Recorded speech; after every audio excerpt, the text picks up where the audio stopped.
Haleluya. Haleluya. Puji Tuhan. Salam sejahtera bagi kita semua. Saya bersyukur oleh karena anugerah Tuhan dan kemurahan Tuhan, saya bisa hadir di tengah-tengah saudara. Terima kasih untuk Bapak Ibu Gembala, buat sahabat saya juga ya, suami istri ini. Ya kami, perkenalkan dulu ya. Nama saya Ahmed Alkaf ya. Ada yang tahu Ahmed Alkaf? Ya. Wasit yang memimpin pertandingan antara Indonesia dan Bahrain ya. Saya sepanjang jalan agak sedikit waspada. Ya, takutnya ada orang yang sedikit trauma dengan yang gundul-gundul begini kan, yang botak-botak begini. Saya sedikit waspada di jalan gitu ya. Takut saking marah mereka kepada wasit yang memimpin Indonesia dan Bahrain, akhirnya mereka bisa meluapkan kepada saya ya. Saya bersyukur kepada Tuhan karena Tuhan baik dalam kehidupan pribadi saya dan keluarga. Hari ini saya tidak bawa istri dan anak-anak saya ya. Jangan dibalik, saya nggak bawa istri saya dan anak saya ya, tapi saya nggak bawa istri dan anak saya. Karena tadi saya pelayanan di gereja, saya langsung jalan sebelum teman saya khotbah, saya langsung pamit untuk saya datang ke tempat ini gitu ya.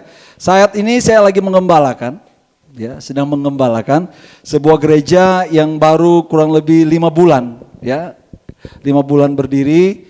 Kami rintis itu dari sebuah persekutuan yang kecil, kelompok kecil, tahun lalu, mulai September tahun lalu. Dan bulan Mei kemarin oleh anugerah Tuhan kami mulai gereja itu. Ya, kalau Bapak Ibu punya kesempatan ke Gading Serpong tepatnya di Hotel Episode lantai 15, di situ gereja kami beribadah ya, namanya GBI Fun ya. GBI Faith Unlimited gitu ya. Dan oleh anugerah Tuhan sampai hari ini Tuhan tetap pelihara. Oke, haleluya. Apa kabar saudara sore hari ini? Yang di rumah maupun yang di sini? Apa kabar saudara? Dahsyat gitu ya, wah gitu ya. Ya, kalau sudah dahsyat luar biasa, saya akan turun dari mimbar gitu ya. Ya. Masalah begini kan, tapi seringkali kita nggak suka jujur tentang keadaan kita gitu ya. Mungkin kita lagi rapuh, kita lagi gagal, kita lagi jatuh, kita lagi gelisah, kita lagi tepar, kita lagi dalam keadaan apapun. Seringkali kita terbiasa menjadi orang Kristen yang nggak jujur. Ya, bukan berarti Tuhan nggak tahu keadaan kita, tapi Tuhan suka keterbukaan kita sebenarnya sama Tuhan ya. Sebab itu saya suka sekali dengan kitab Mazmur. Kenapa? Karena pemazmur semua itu jujur tentang keadaan mereka. Ketika mereka jujur, mereka melihat dan mengalami kasih karunia Tuhan. Tapi banyak gereja sekarang, masalahnya kalau, apa kabar saudara? Dahsyat, luar biasa, Yesus, wah belum apa-apa. Ini bukan menunjukkan anak-anak Tuhan, gitu ya. Harus dahsyat, luar biasa, harus yes. Nggak cukup, apalagi WL sekarang kan. Harus luar biasa baru dia puas gitu ya, sampai muncrat baru dia puas ya. Saya nggak tahu keadaan setiap kita, tapi mungkin keadaan kita hari ini seperti sebuah lagu ya. Naik ke puncak gunung, tinggi sekali ya. Lagi naik nih ya. Lagi pendapatan, usaha, pelayanan, dalam hal apapun saya lagi naik Arthur gitu ya. Tapi mungkin ada saudara juga yang seperti lagu sekolah minggu yang jadul itu ya. Ke lembah curamku turun-turun. Ada yang tahu lagu itu? Ya, ketahuan umurnya berapa sekarang ya? Ya. Ke lembah curamku turun-turun untuk mencari damai. Ya. Aku lagi di lembah dan aku lagi cari damai, Arthur. Gimana itu ceritanya? Gitu. Ya. Atau saudara lagi nyanyi sebuah lagu yang terkenal dulu. Seperti mati lampu, ya sayang. Ayo kita berdiri kita goyang. Ya. Seperti mati lampu gitu ya, gelap. Nggak bisa, wah bingung mau ke arah mana mati lampu gitu ya. Tapi kita bersyukur kalau kita ada hari ini semua karena Tuhan. Amin. Hari ini saya akan membawakan sebuah tema yang judulnya kekuatan anugerah. Bisa dimunculkan? Oke. Ya, kekuatan anugerah. Tapi saya ingin memulai dengan sebuah pertanyaan. Ya, sebuah pertanyaan. Apa yang saudara pikirkan ketika muncul kata ini? Namanya Kristen. Ya.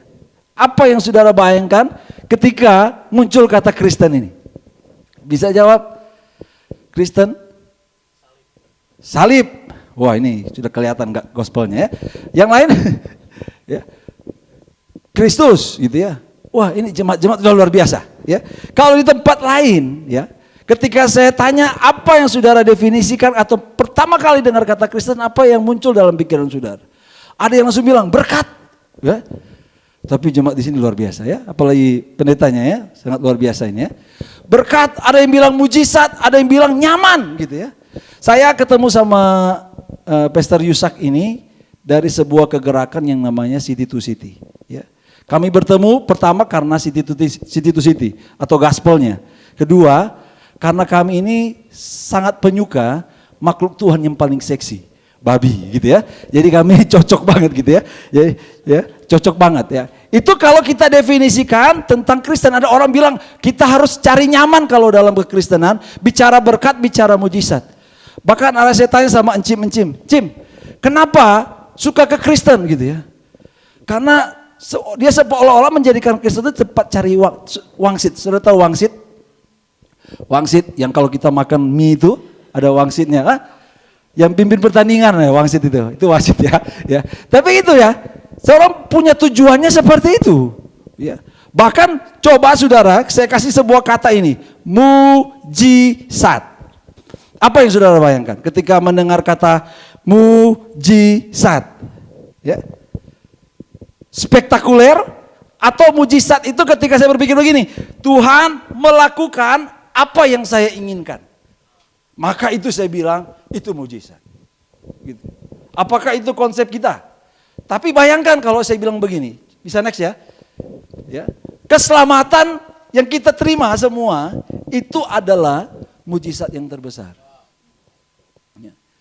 Mungkin ketika kita tanya sama orang lain, orang sudah, bukannya mujizat terbesar itu kalau saya sembuh dari penyakit yang parah itu baru itu dibilang mujizat terbesar. Tapi ketika bilang keselamatan, maka orang berpikir itu bukan mujizat yang terbesar. Ya. Tapi kita harus menyadari bahwa ya keselamatan itu adalah mujizat terbesar bagi saya dan saudara. Kenapa? Karena sesuatu yang gak mampu kita lakukan. Oh, saya aja.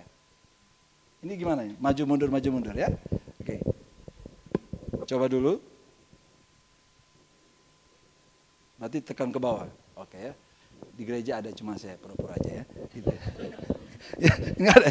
Ya, karena kita mungkin kurang memahami kata keselamatan atau kita kurang memahami yang namanya kata mujizat, gitu ya. Ini kondisi gereja hari ini, ya. Kondisi di gereja hari ini begini, kekristenan yang menggemari mujizat tanpa memahami artinya, atau kekristenan yang kurang merayakan anugerah keselamatan, gitu ya. Ketika bicara mujizat itu kan peristiwa yang menakjubkan, yang hanya bisa dikerjakan atau dilakukan oleh Allah, ya. Abraham tua punya anak itu mujizat. Ya, kalau tua punya istri itu bukan mujizat ya. Itu bukan mujizat gitu ya. Ya. Abraham itu bahkan di hari tuanya ketika Ishak sudah lahir, dia masih bisa punya anak, bahkan masih bisa punya istri. Ya, keturah namanya ya. Satu teman saya bilang begini, istri Abraham lebih dari satu itu bukan mujizat gitu ya. Tapi itu berkat, yang enggak ya, bukan ya. Yang kok bisa gitu ya. Oke, hari ini kita akan belajar dari sesuatu peristiwa yang saya pikir bayangan orang ketika melihat peristiwa ini berfokusnya pada mujizatnya, bukan kepada yang lain. Mari kita belajar bersama-sama dalam Kisah Rasul pasal 16. Ya, Kisah Rasul 16 kita akan baca mulai Kisah Rasul 16 sampai kitab Wahyu pasal yang terakhir ya. Nah, itu Kak Sem itu ya. Kisah Rasul 16 ayat 22 sampai ayatnya yang ke-34 ya. Kita baca atau saya baca buat setiap kita. Firman Allah berkata begini. Juga orang banyak bangkit menentang mereka. Lalu pembesar-pembesar itu menyuruh mengoyakkan pakaian dari tubuh mereka dan mendera mereka. Setelah mereka berkali-kali didera, mereka dilemparkan ke dalam penjara. Kepala penjara diperintahkan untuk menjaga mereka dengan sungguh-sungguh. Sesuai dengan perintah itu, kepala penjara memasukkan mereka ke ruang penjara yang paling tengah dan membelenggu kaki mereka dalam pasungan yang kuat. Tetapi kira-kira tengah malam, Paulus dan Silas berdoa dan menyanyikan puji-pujian kepada Allah, dan orang-orang hukuman lain mendengarkan mereka. Selanjutnya ayat 26. Ya, ayat 26. Akan tetapi terjadilah gempa bumi yang hebat. Ya. Ketika orang dengar peristiwa ini, orang lebih fokus kepada gempa bumi yang hebat, sendi-sendi penjara itu yang goyah, dan ketika pintu-pintu terbuka dan terlepaslah belenggu mereka. Wah, itu orang banyak fokus gitu ya. Ketika kepala penjara itu terjaga dari tidurnya dan melihat pintu-pintu penjara terbuka, ia menghunus pedangnya hendak membunuh diri karena ia menyangka bahwa orang-orang hukuman itu telah melarikan diri. Tetapi Paulus berseru dengan nyaring katanya, "Jangan celakakan dirimu, sebab kami semuanya masih ada di sini." Kepala penjara itu menyuruh membawa suluh, lalu berlari masuk dan gemetar. Tersungkurlah ia di depan Paulus dan Silas. Selanjutnya, ia mengantar mereka keluar sambil berkata, "Tuhan, Tuhan, apakah yang harus aku perbuat supaya aku selamat?" Jawab mereka, "Percayalah kepada Tuhan Yesus Kristus, dan engkau akan selamat, engkau dan seisi rumahmu." Lalu mereka memberitakan firman Tuhan kepadanya dan kepada semua orang yang ada di rumahnya. Pada jam itu juga kepala penjara itu membawa mereka dan membasuh bilur mereka. Seketika itu juga ia dan keluarganya memberi diri dibaptis. Lalu ia membawa mereka ke rumahnya dan menghidangkan makanan kepada mereka, dan ia sangat bergembira bahwa ia dan seisi rumahnya telah menjadi percaya kepada Allah. Ya. Dia nggak bergembira ya, karena dia mendapatkan sesuatu yang besar, tapi dia melandaskan kegembiraannya karena dia lihat keluarga dan dirinya telah menjadi percaya kepada Tuhan. Ya. Kita lihat dulu konteksnya. Ya. Filipi pasal 16 ini adalah menceritakan tentang perjalanan. Ini kalau aku turunin kedengaran yang di sana. Oh, kecil. Aduh, maaf sekali ya. Maaf, saya sudah terbiasa yang gini ya. Nah, gitu ya, sorry ya. Ya, kalau kita lihat peristiwa ini ketika Paulus dipanggil dalam penglihatan bahwa ada orang yang panggil-panggilnya dari seberang. Ya. Akhirnya dia pergi ke Filipi yang di daerah Makedonia itu, dan di sana dia memberitakan Injil kepada seorang yang kaya yang bernama Lydia. Dan dia juga mengusir roh jahat dari seorang perempuan yang memiliki kemampuan untuk meramal. Tapi di tengah peristiwa itu justru Paulus menghadapi tantangan seperti penolakan, penganiayaan, dan pemenjaraan. Tapi mereka kalau kita lihat tetap setia pada panggilan Tuhan. Mungkin kita bertanya, apa sih yang membuat Paulus dan Silas atau orang-orang yang percaya yang dimasukkan ke dalam penjara tetap setia dalam pengiringannya sama Tuhan? Kita baca sebuah ayat ya di dalam 1 Korintus 15 ayat yang ke-10 dalam terjemahan bahasa Indonesia yang baru. Dia bilang begini ayat yang ke-10 itu. "Tetapi karena anugerah Allah, aku adalah sebagaimana aku ada sekarang. Dan anugerah yang diberikannya kepadaku," dia bilang apa? "Tidak sia-sia. Sebaliknya, aku telah bekerja lebih keras daripada mereka semua." Untungnya ayat itu gak berhenti sampai di situ. Tapi Paulus bilang, "Tetapi bukannya aku, melainkan apa? Anugerah Allah yang menyertai aku." Kita percaya anugerah Tuhan itu berbicara tentang kebaikan Tuhan yang gak layak sebenarnya kita terima. Ya. Seorang pendosa besar yang bernama Paulus tapi menerima kebaikan yang terbesar.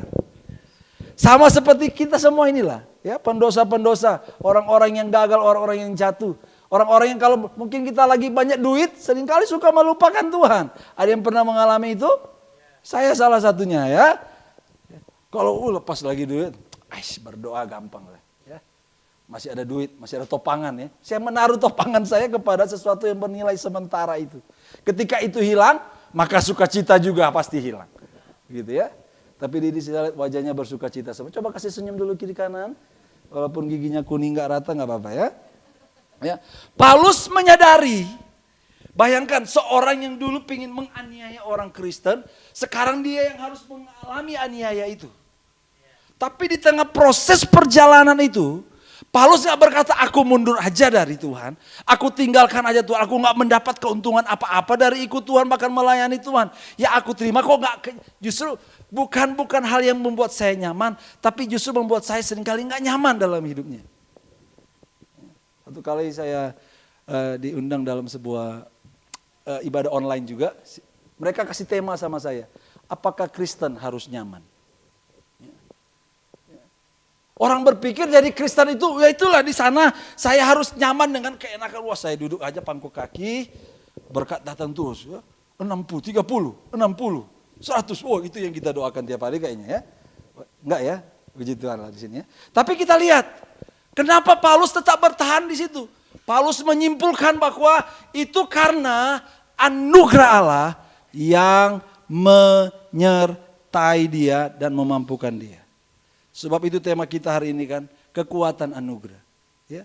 Apa yang menjadi kekuatan dari anugerah itu? Yang pertama, ya, anugerah itu memampukan untuk apa? Tetap bersuka cita. Kita baca ayat itu ya. Ayat 23 sampai 25 bilang ini. Setelah mereka berkali-kali didera. Ya. Berkali-kali didera, dipukul. Mereka dilemparkan ke dalam penjara. Kepala penjara bahkan memasukkan mereka ke ruang penjara yang paling tengah. Bahkan sudah didera, sudah dilemparkan. Bahkan mereka kakinya dibelenggu dalam pasungan yang kuat. Tetapi, wah haleluyanya di situ. Ya. Tetapi, kira-kira tengah malam, Paulus dan Silas, firman Allah mencatat apa? Berdoa dan menyanyikan puji-pujian kepada Allah. Keadaannya lagi nggak enak, sakit. Ya, saya aja kalau kepotong, ya, kepotong kita ini kalau kepotong ada luka, mau tepuk tangan aja sulit. Ya, aku tak mau jalan, gitu ya. Gitu, kalau kita jadi ini karena pegang ini jadi aku tahu gitu ya. Ya.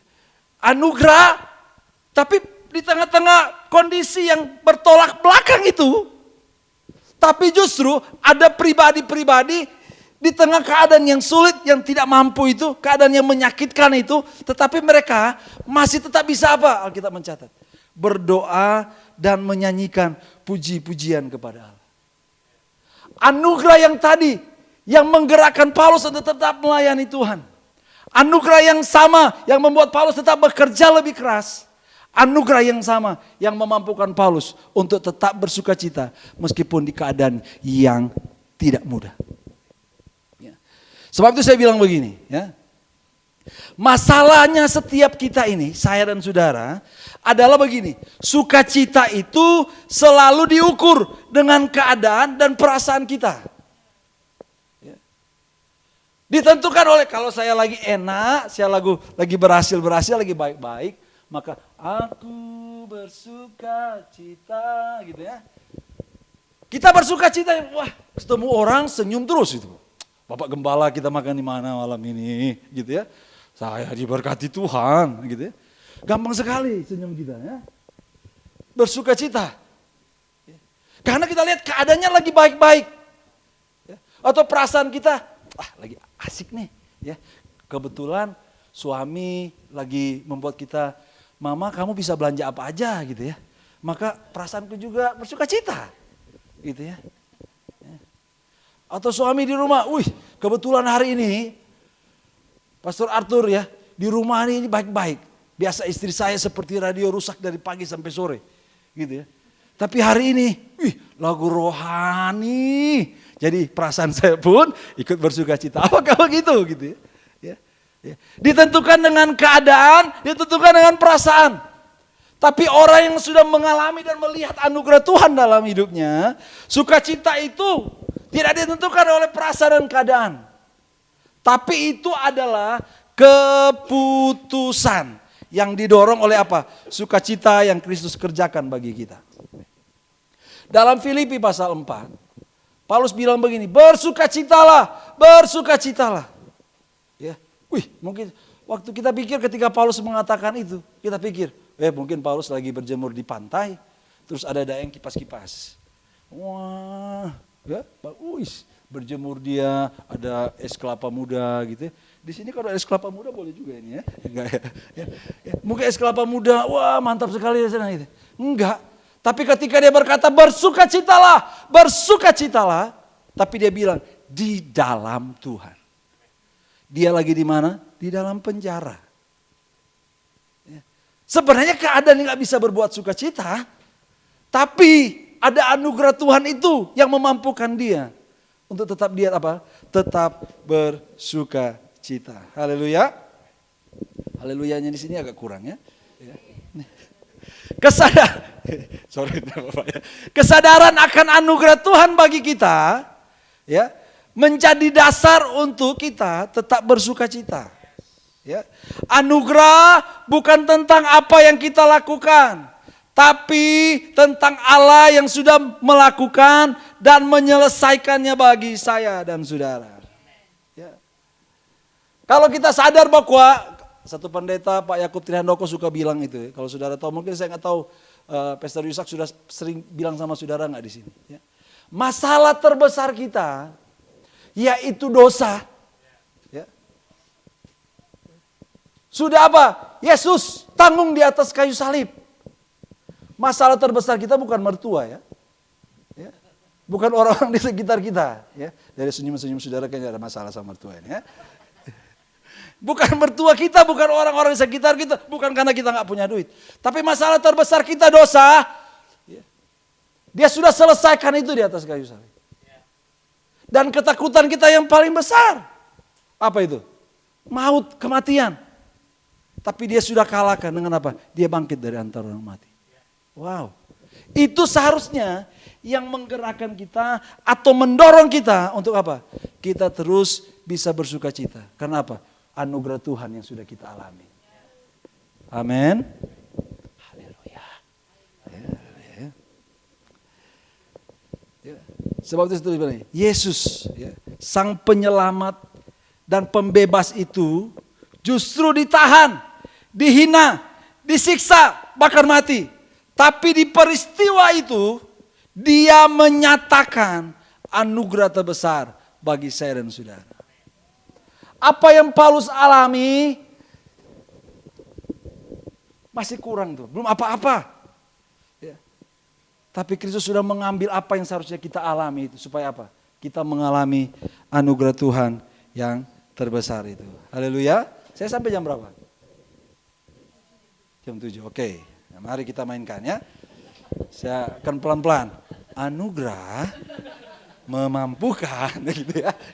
Yang kedua, selain anugerah itu memampukan kita untuk kita tetap bersukacita, anugerah juga memampukan kita untuk kita apa? Tetap menyampaikan kabar baik di tengah kesulitan yang tidak baik itu ya. Ayat 27 sampai 31 berkata begini. Ketika kepala penjara itu terjaga dari tidurnya dan melihat pintu-pintu penjara terbuka, firman Allah bilang begini, ia menghunus pedangnya, hendak apa? Hendak bunuh diri. Ya. Ini respon dari kepala penjara itu, dia ingin bunuh diri. Tetapi, firman Allah berkata begini, Paulus berseru dengan suara nyaring. Ya. Dengan keras. Ya. Supaya pesan itu sampai kepada kepala penjara ini. Dia bilang begini, jangan celakakan dirimu. Jangan celakakan dirimu sebab kami semuanya masih ada di sini. Kepala penjara ini tahu alasan kenapa Paulus dan Silas dimasukkan penjara. Dan dia diberikan tugas untuk mengawasi orang-orang ini. Ya. Ketika dia lihat bahwa terjadi gempa, terus pintu-pintu sudah terbuka, dia pikir Paulus sudah lari. Dia putus asa, salah satu keputusan dia ambil ketika dia putus asa apa? Dia mau bunuh diri. Tetapi di tengah keadaan itu ada sebuah berita baik yang Paulus sampaikan kepada dia.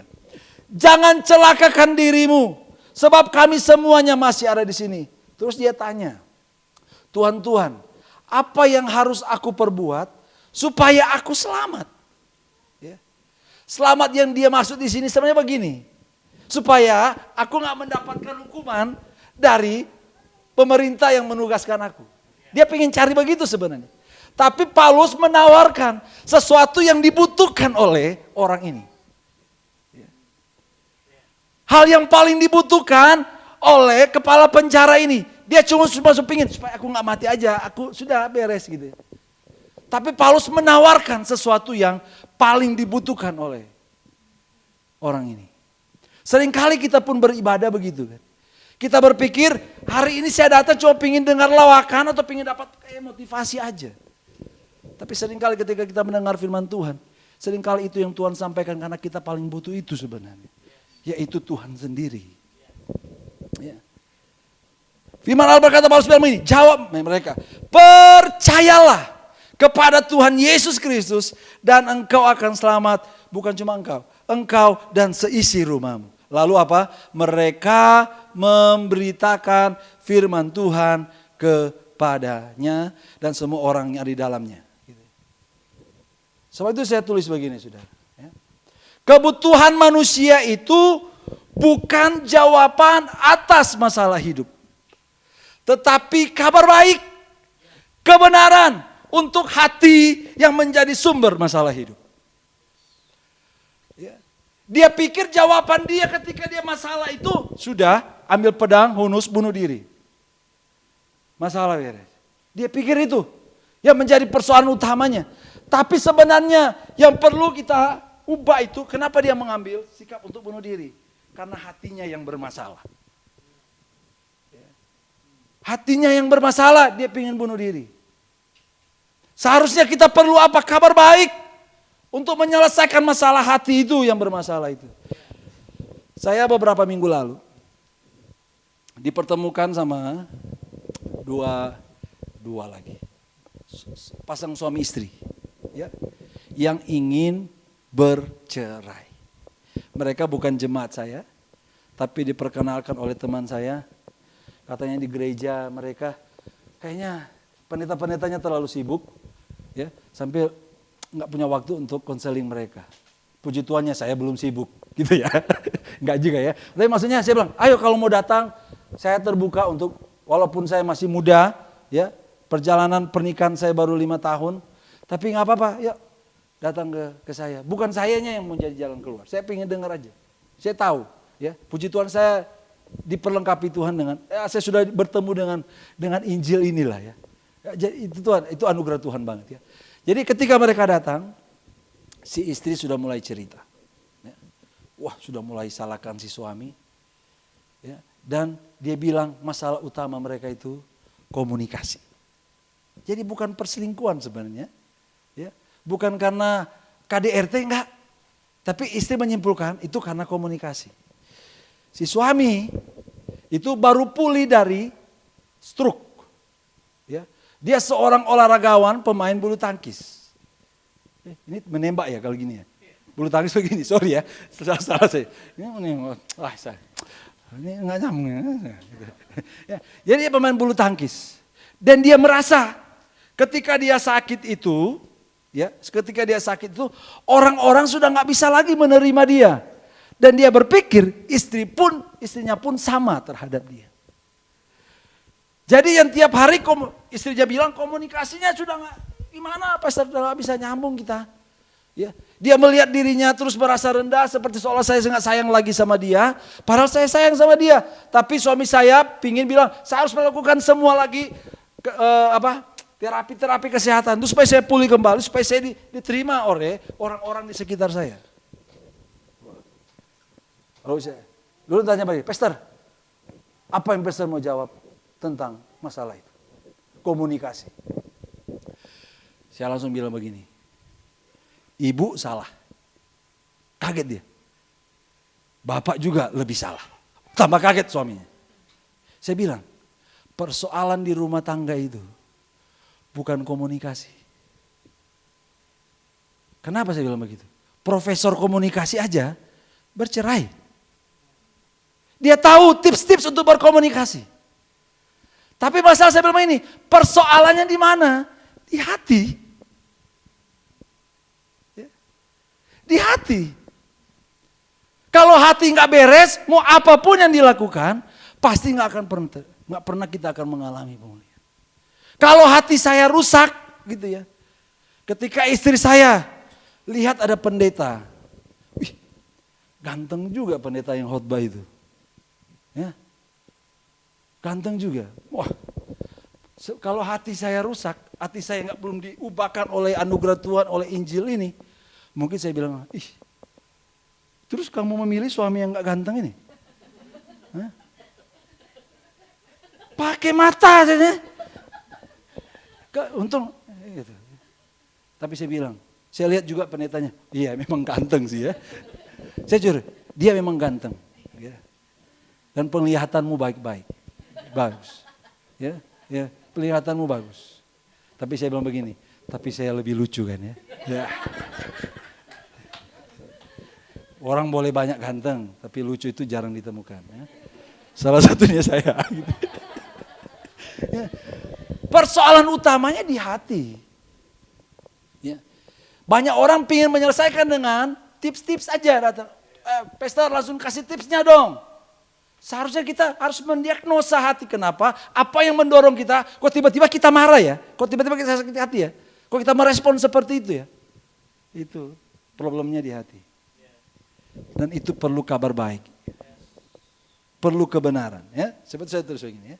Jika masalahnya adalah diri kita atau hati kita, ya, maka manusia tidak bisa menjadi solusi. Hanya Tuhan yang sanggup dan menyelesaikan masalah hati kita. Dan ini kabar baik. Haleluya. Ya. Tapi persoalannya begini. Ya. Bahaya dalam kekristenan hari ini begini. Gereja berfokus pada bagaimana jemaat memiliki taraf hidup yang lebih baik daripada diubahkan oleh kabar baik. Ya. Saudara harus bersyukur. Ya, nilai yang ditanam di tempat ini, dasar yang dibangun dari tempat ini adalah Injil itu yang adalah kabar baik. Dan amin yang nggak ada ya. Ya. Sama Bapak Gembala Senior yang keras. Anda semua, ya. Ya. Oh saya sampai jam 7, setelah cepat-cepat tadi, saya pelan-pelan ya. Ya. Kabar tentang Yesus gitu ya. Kabar tentang Yesus yang membawa keselamatan bagi manusia berdosa. Maksudnya begini, tidak akan menjadi kabar baik bagi kita kalau kita sendiri tidak menyadari bahwa kita ini adalah manusia berdosa yang membutuhkan keselamatan. Ya. Kita akan melihat itu kabar yang biasa saja. Ya. Kabar, ini kabar apa ini? Ya. Tapi kalau kita menyadari bahwa kita ini adalah manusia yang berdosa, yang seharusnya dihukum oleh Tuhan, tapi justru kita mengalami anugerah Tuhan, kita mendapatkan keselamatan. Wah, itu hal yang luar biasa. Itu kabar baik bagi saya dan saudara. Haleluya. Haleluya. Yang terakhir, ya ini paling jemaat paling suka ya, yang terakhir gitu ya. Kalau saya tanya jemaat apa yang jemaat paling suka, ayat mana yang paling jemaat paling suka? Ayat terakhir katanya. Karena yang lemah tiba-tiba kuat gitu ya. Yang lagi senang gitu tiba-tiba bangun gitu ya, langsung segar gitu ya. Ya. Yang terakhir ya. Apa kekuatan dari anugerah itu? Selain anugerah itu memampukan kita untuk tetap bersuka cita, anugerah memampukan kita untuk tetap menyampaikan kabar baik dan mengalami kabar baik. Ini juga saya bilang, anugerah itu mengubahkan hidup. Ya.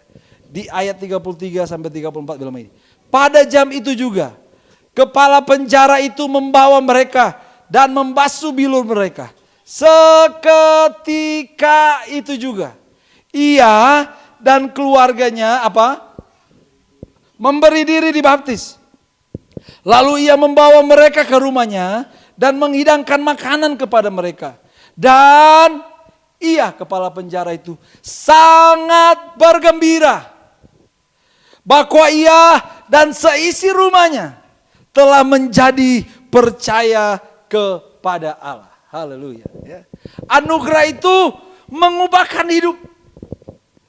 Tadinya dia berpikir dia akan mati bunuh diri saja supaya dia selesai dengan masalah hidupnya. Tapi ketika dia menerima Yesus, mungkin tadi saudara bisa bayangkan nggak? Orang tadi mau bunuh diri nih, mau bunuh diri, tiba-tiba sekarang bergembira. Gimana itu maksudnya? Ada perubahan. Itu dikerjakan oleh mana? Anugerah yang sudah dia terima ketika dia percaya sama Yesus. Haleluya. Haleluya. Ya. Anugerah mengubahkan kepala penjara itu.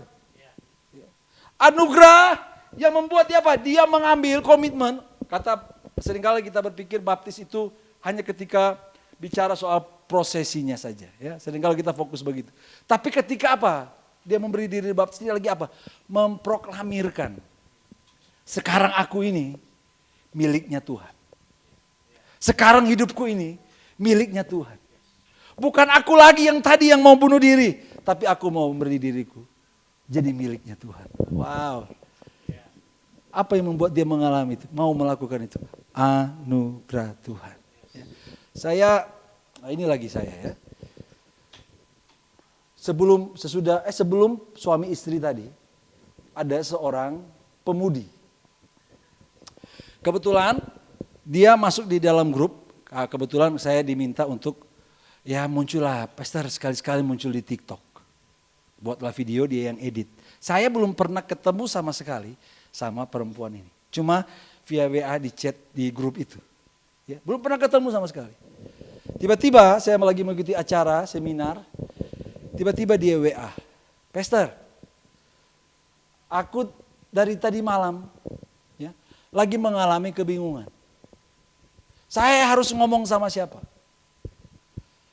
Saya harus ngomong sama siapa? Untuk apa yang saya harus ambil keputusan ini? Dia lagi mau ambil keputusan apa? Hal yang sama dengan kepala penjara ini. Pingin bunuh diri. Saya kaget kan. Waktu lagi dengar seminar. Kebetulan karena di GBI itu ada acara BS itu apalah 100, 200, 300 itu saya lagi ikut kan. Terus dia bilang, aku lagi, cuma waktu tadi malam tiba-tiba yang muncul itu wajah pastor. Karena dia editkan video saya. Mungkin karena dia lihat terus, wah siapa sih botak gini gitu ya. Kok kamu cukup menggemaskan, lucu gitu, imut gitu ya. Yang saya ingat cuma wajah pastor. Dan di tengah-tengah keputusan itu seperti ada yang mendorong, kamu harus tanya sama orang ini, kamu harus hubungi orang ini. Akhirnya dia WA. Saya bilang maaf, saya lagi di acara. Dia bilang saya nggak bisa telepon besar, saya tulis aja lewat WA. Wah panjang sekali dia cerita persoalan hidupnya. Gitu. Panjang banget ya dari atas gitu. Pokoknya saya jadi dari makan siang sampai acara itu selesai, baru selesai dia WA sama saya. Panjang banget. Ya. Saya sudah nggak tahu saya baca semua itu apa nggak. Gitu. Dan dia ada di titik kecewa sama diri sendiri. Karena dia berpikir saya gagal untuk menolong orang ini yang adalah pacarnya itu. Dan dia pikir kegagalan itu membuat dia sudah nggak bisa diterima lagi secara utuh oleh pasangan. Dan orang dia bilang, aku sayang banget sama dia, pastor. Aku takut kehilangan dia. Gitu. Ya biasa anak muda ya. Tapi saya letakkan. Saya bilang, oke, kamu datang ya ketemu sama saya, ngobrol sama saya. Hari Minggu, kebetulan itu hari Sabtu, hari Minggu dia datang ibadah. Nggak datang ibadah sebenarnya. Saya yang lupa kasih jam berapa ibadah di tempat saya. Ya. Seharusnya jam 10, dia datang jam 12. Saya bilang nggak masalah, kita ibadah lagi di rumah makan. Ya. Saya ajak ngobrol sama dia. Ya. Saya coba menggali, mendiagnosa apa yang lagi dia gumul. Dia lagi mencari penerimaan, seperti saya bilang tadi, kepada hal-hal yang sementara itu. Ya. Saya bilang berhalamu penerimaan. Tapi kamu tahu nggak? Kristus itu sudah menerimamu. Kristus sudah menerima dirimu. Ketika orang lain menolakmu, tapi ada satu pribadi yang menerimamu. Dia bukan cuma sekedar menerima, saya bilang. Jangan sampai berhenti di situ, Injil itu. Tapi dia juga mau mengubahkan hidup. Dia ya perempuan ya. Wow, make upnya yang tebal ya. Yang tadinya waktu belum make up beratnya 55, pas make up 65 gitu ya. Tebal, memang tebal. Emang tebal gitu ya. Tapi wow udah gitu. Tapi aku bilang, ingat, Kristus mau mengubahkan hidup. Jangan-jangan kamu belum terima pribadi. Dan dia melihat itu sebagai kabar baik. Dan dia meresponi itu. Gitu ya. Saya nggak tahu kita pernah gagal, pernah jatuh, pernah hidup seperti apa. Ya. Saya lahir di keluarga yang Pantekosta dari kecil. Ya. Dalam perut mungkin saya sudah tepuk tangan Om. Ya. GPDI semua keluarga saya. Oma, opa, pendoa syafaat pelayan gitu. Ya. Di gereja. Tapi ketika saya lahir, saya lihat di rumah, tiap pagi mama lempar sana, papa balas lempar gitu ya. Piring terbang, gelas terbang, pokoknya tiap hari saya lihat di rumah itu cuma keributan. Ya. Sampai mereka tiba-tiba biasanya saya dibangunkan, Arthur sekolah, masih itu masih TK, tapi hari itu saya nggak dibangunkan oleh mama saya. Mama saya sudah lari sama pria lain. Yang dia pikir pria itu bisa menerima dia. Papa saya yang kasar gitu ya, itu papa saya yang dulu. Ya. Dan ini cerita oma saya. Oma cerita begini sama saya. Arthur tahu nggak? Mamamu pergi, papamu nggak mau besarkan kamu. Dibiarkan kamu kotor seperti itu.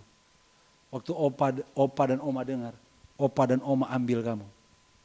Jadi opa dan oma itulah yang besarkan saya dari kecil sampai saya lulus SMA.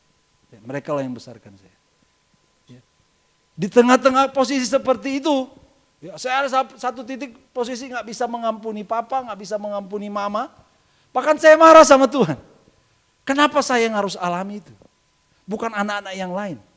Waktu jalan ke gereja, enak kan lihat, anak bergandengan tangan sama papa mamanya begini. Wah, saya opa sama oma. Sekali saya begini, copot satu. Ya. Tapi puji Tuhan, saya bertemu dengan Tuhan. Ya. Saya coba, narkoba sih enggak ya, tapi ganja aja dulu. Di kampung ada orang teman dari Jakarta datang bawa. Ya. Pertama merokok kan. Tapi puji Tuhan saya nggak merasa enaknya. Cuma pengen cari penerimaan diri aja dari teman-teman. Diterima, karena nggak diterima sama orang tua, cari dari teman-teman gitu. Dengan cara apa? Mereka rokok, mereka minum. Untungnya saya nggak merasa enaknya. Sampai datang ganja itu. Untungnya juga saya nggak merasa enaknya. Saya mau coba mencari penerimaan dari manusia. Bahkan saya harus mengambil bebek, ayam dari oma saya. Untuk apa? Kita makan sama-sama supaya saya diterima dalam sebuah kelompok. Cari penerimaan terus. Tapi puji Tuhan, Tuhan menemukan saya dengan anugerahnya. Anugerah itu yang mengubah hidup saya. Sehingga saya ada hari ini. Ya. Coba kita lihat 1 Timotius 1 ayat 12 sampai 16. Ya. Saya akan akhiri beberapa saat lagi ya. Aku bersyukur kepada dia. Ini saya munculkannya. Gimana munculnya? 1 Timotius 1 ayat 12 sampai 16. Ya. Firman Allah berkata begini. Aku bersyukur kepada dia yang menguatkan aku. Ini pengakuan dari Paulus. Ya. Yaitu Kristus Yesus Tuhan kita. Karena dia menganggap aku setia dan mempercayakan pelayanan ini kepadaku. Paulus bilang tentang masa lalunya. Aku yang tadinya seorang penghujat, seorang penganiaya, seorang ganas, tetapi aku telah dikasihaninya. Karena semuanya itu telah kulakukan tanpa pengetahuan, yaitu di luar iman. Ayat 14 bilang begini, malah kasih karunia Tuhan kita itu telah dikaruniakan dengan apa? Limpahnya kepadaku. Dengan iman dan kasih dalam Kristus Yesus. Terus dia bilang begini ayat 15. Perkataan ini benar dan patut diterima sepenuhnya. Kristus Yesus datang ke dunia untuk menyelamatkan orang berdosa. Tapi Paulus menulis begini. Dan di antara mereka, akulah yang paling berdosa.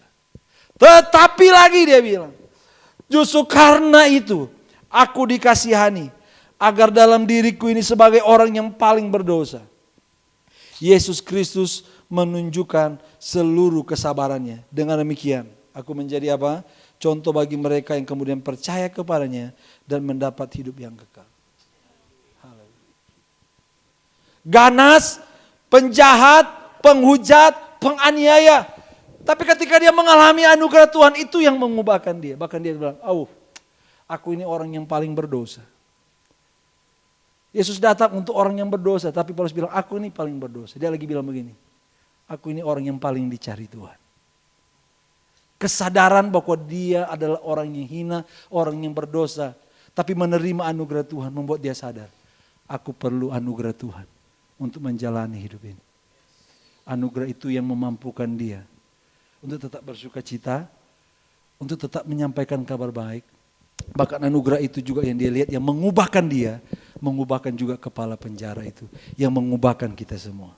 Haleluya. Terakhir ya.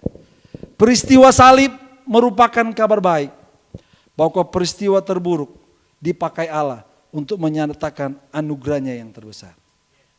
Bapa kehilangan anak yang dikasihi, anak Yesus berkorban untuk kita yang berdosa. Kalau kita lagi mengalami hal-hal buruk mungkin hari ini, ya, kita lihat bahwa peristiwa yang terburuk salib itu justru Tuhan menyatakan anugerahnya yang paling besar. Ya, menyatakan kebaikannya yang paling besar. Salib zaman itu nggak ada orang yang bangga dengan aku tersalib gitu ya. Nggak ada. Itu sebuah kehinaan. Dan resikonya pasti sudah mati.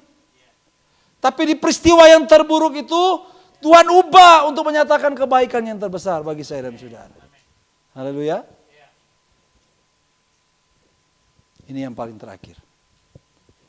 Peristiwa salib merupakan kabar baik bahwa kasih Kristus bagi kita menjadi dasar keyakinan kita bahwa Dia selalu bersama kita untuk menjalani hidup yang tidak bisa kita kendalikan ini dengan penuh pengharapan. Ya, Paulus bilang di Roma pasal 8, aku yakin bahwa tidak ada yang dapat memisahkan kita dari kasih Kristus. Haleluya, puji Tuhan. Saya serahkan kepada Bapak Gembala untuk